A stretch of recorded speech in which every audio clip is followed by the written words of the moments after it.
C2 राष्ट्रीय general council के आह्वान पर ठेका, आउटसोर्स, कैजुअल, मल्टीटास्क, मल्टीपर्पज व फिक्स टर्म कर्मियों की मांगों को लेकर C2 राज्य कमेटी हिमाचल प्रदेश द्वारा जिला व ब्लॉक मुख्यालयों पर जोरदार प्रदर्शन किए गए। प्रदेश भर में हुए प्रदर्शनों में हजारों मजदूरों ने भाग लिया। इसी कड़ी में शिमला के DC ऑफिस के बाहर भी C2 ने नारेबाजी की और प्रदर्शन किया। C2 प्रदेश अध्यक्ष विजेंद्र मेहरा ने कहा कि सार्वजनिक क्षेत्र के उद्योगों व प्रतिष्ठानों, निजी तथा सरकारी सेवाओं में कार्यरत ठेका, आउटसोर्स, कैजुअल, मल्टीटास्क, मल्टीपर्पज व फिक्स टर्म मजदूरों को आमतौर पर समान और एक जैसा काम करने के बावजूद नियमित मजदूरों से बहुत कम वेतन दिया जाता है। उन्हें कानूनी रूप से मिलने वाली सामाजिक सुरक्षा व आय लाभों से वंचित रखा जाता है।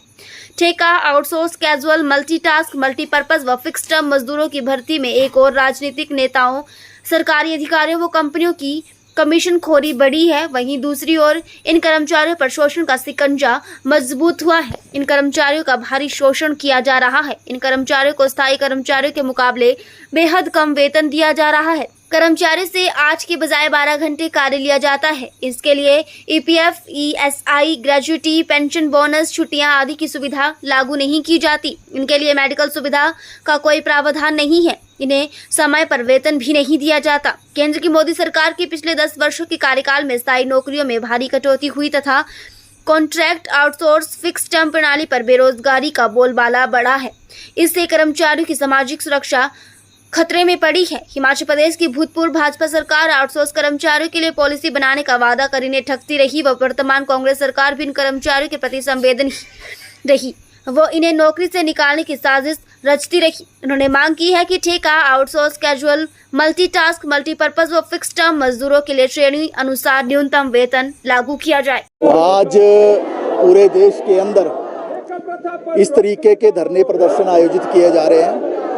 हमारी जो CITU की राष्ट्रीय जनरल काउंसिल है, कलकत्ता में जो बैठक हुई थी उसमें इस बात का आह्वान किया था कि ठेका मजदूरों, आउटसोर्स कर्मचारियों, फिक्स टर्म मजदूरों, multitask worker, casual worker, multipurpose worker, इस तरीके का जो अस्थायी तौर पर काम करते हैं या ठेके पर काम करते हैं, आउटसोर्स में काम करते हैं, इनकी मांगों को लेकर 1 महीने का पूरा एक अभियान पूरे देश में चलाया गया था और इनकी मांगों को प्रमुखता से उठाया गया, क्योंकि आज जो सार्वजनिक क्षेत्र है, सरकारी कंपनियां हैं या सरकारी सेवाएं हैं या निजी क्षेत्र है, उसमें आज ठेका मजदूरों की, आउटसोर्स मजदूरों की संख्या जो रेगुलर वर्कर हैं उनसे भी ज़्यादा हो गई है। लेकिन समान काम ये लोग करते हैं पक्के किस्म के कर्मचारी के बराबर, लेकिन इनके लिए जो नीति, नियम, कायदा, कानून है वो लागू नहीं होता है। वर्ष 2016 में 26 अक्टूबर को माननीय सुप्रीम कोर्ट ने एक निर्णय दिया था कि समान काम का समान वेतन दिया जाए, तो सुप्रीम कोर्ट का ऑर्डर आज 8 साल के बाद भी लागू नहीं हो पाया और वही काम ये लोग करते हैं जो रेगुलर कर्मचारी करते हैं, तो सुप्रीम कोर्ट का ऑर्डर ये लागू होना चाहिए था। दूसरी बात ये है कि ये वो कर्मचारी हैं जिनसे 8 के बजाय 12 घंटे भी काम लिया जाता है, जिनके लिए EPF की सुविधा नहीं है। बहुत सारे कर्मचारी ऐसे हैं या मजदूर ऐसे हैं जिनको ESI सुविधा नहीं है, जिनके लिए छुट्टियों का प्रावधान नहीं है, ओवर टाइम का वेतन उनको नहीं मिलता है, ग्रेजुएटी की सुविधा उनके लिए लागू नहीं की जाती है। बहुत सारे जो हमारे देश के जो श्रम कानून हैं वो लागू नहीं किए जाते हैं। तो ये मजदूर जो है काफ़ी दिक्कत में है, काफ़ी परेशानी में है और जब से मोदी सरकार सत्ता में आई देश में, इन मजदूरों की संख्या लगातार बढ़ी है, क्योंकि रेगुलर भर्तियां मोदी सरकार ने बंद कर दी हैं। एक तरह से अघोषित प्रतिबंध है, एक तरह से अनडिक्लेयर्ड जो क्लोजर है या अनडिक्लेयर्ड जो है भर्तियों पर एक तरह से पाबंदी है। तो हम ये कहना चाहते हैं कि ये जो केंद्र सरकार की नीति है, जहां रेगुलर कर्मचारी ना लगाकर ठेके पर कर्मचारी लगाने, आउटसोर्स पर कर्मचारी लगाने, ये ठीक नहीं है। हिमाचल प्रदेश का अगर जिक्र किया जाए, 30,000 के करीब आउटसोर्स कर्मचारी काम कर रहे हैं सरकार के पास और जो केंद्र सरकार के अधीन विभाग हैं हिमाचल के अंदर, जो उनकी ब्रांचेज हैं या उनके दफ्तर हैं, उसमें भी हजारों की संख्या में कर्मचारी हैं। हिमाचल में तो मल्टीटास्क की परंपरा शुरू हो गई, जहाँ न्यूनतम वेतन भी नहीं है। मल्टीटास्क, मल्टीपर्पज में न्यूनतम वेतन नहीं है। बॉर्डर रोड ऑर्गेनाइजेशन जैसी जगहों में तो कैजुअल वर्कर है, उनके लिए सुविधाएं नहीं है। तो हिमाचल सरकार, जो पुरानी सरकार थी भारतीय जनता पार्टी की, उसने भी इन कर्मचारियों को, इन मजदूरों को ठगा, इनके लिए नीति बनाने की बात की, नहीं बनाई।